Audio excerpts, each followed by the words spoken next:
Presiden Prabowo Subianto turut menyoroti maraknya aksi ormas yang meresahkan pengusaha jelang Hari Raya Idul Fitri. Presiden memerintahkan TNI Polri untuk menindak tegas ormas yang melakukan aksi nakal tersebut. Dikutip dari Kompas.com, hal ini diungkapkan oleh Kepala Dewan Ekonomi Nasional atau DEN, Luhut Binsar Panjaitan, di Kompleks Istana Kepresidenan, Jakarta, Rabu 19 Maret 2025.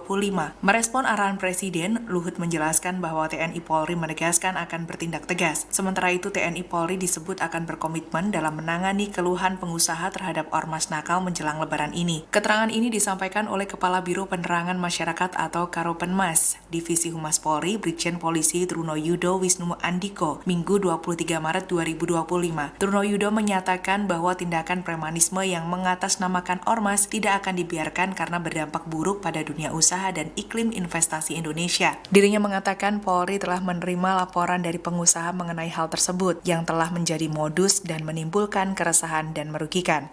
Download Tribun X sekarang, menghadirkan lokal menjadi Indonesia.